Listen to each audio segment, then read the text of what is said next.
हैं कि हम लोग थक चुके हैं, हम लोग हार चुके हैं। जिस तरह मंदिर पर हम लोग जाते हैं, आप जो है दंडोत करते हुए हमें, इसीलिए हम लोग शिक्षा मंत्री के पास जा रहे हैं, क्योंकि हमारे पास हार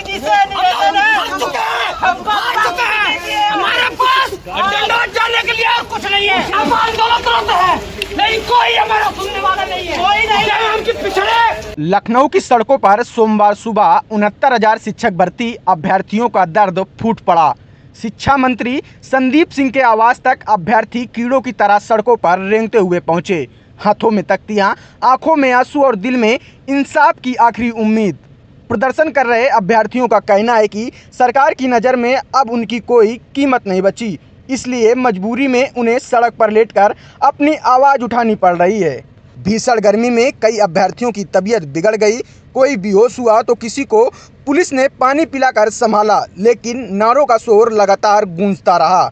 बनारस से आए कैलाश नाथ मौर्य ने कहा कि अब उनका धैर्य जवाब दे चुका है। हाईकोर्ट में जीत मिलने के बावजूद नौकरी नहीं मिली, परिवार टूट चुका है, खेती में किसी तरह घर चल रहा है और अगर अब भी सुनवाई नहीं हुई तो अभ्यर्थी सामूहिक आत्मदाह को मजबूर होंगे।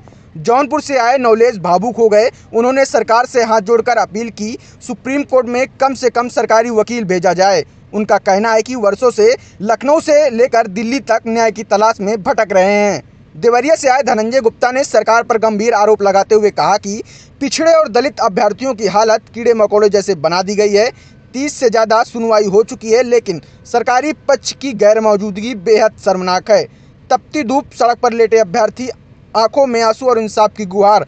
अब सबकी नज़र कल सुप्रीम कोर्ट में होने वाली सुनवाई पर टिकी है। लखनऊ से सद्भावना आवाज के लिए आयुष अवस्थी। कोई अपना बाप खोया है, कोई अपना भाई खोया है। हमारे अब परिस्थिति बहुत खराब है। हम ठोकरे से इस लखनऊ में अब खा कर थक चुके हैं। इसीलिए आज हम दंड बैठक करके हम शिक्षा मंत्री से अपना दुख पीड़ा फिर से समझाने आए कि हम आप ही के बच्चे हैं, हमें न्याय कराइए। कल डेट लगी हुई है, अपना वकील भेजे। हम लोग पिछले 7 सालों से 69,000 शिक्षक भर्ती में जो हुए आरक्षण घोटाले की वजह से हम लोग पिछड़े दलित अल्पसंख्यक लोग रोड पे दर दर की ठोकरें खा रहे हैं। कल हमारा माननीय सुप्रीम कोर्ट में केस लगा हुआ है, लेकिन कोई भी सरकार और ना ही सरकार का कोई नुमाइंदा और ना ही बेसिक विभाग के अधिकारी, ना ही शिक्षा मंत्री उस पर ना ही कुछ भी बोलने को तैयार नहीं। जबकि माननीय सुप्रीम कोर्ट की जो हमारे लिए स्पेशल बेंच गठित हुई है, उसमें दत्ता साहब ने स्वयं बोला था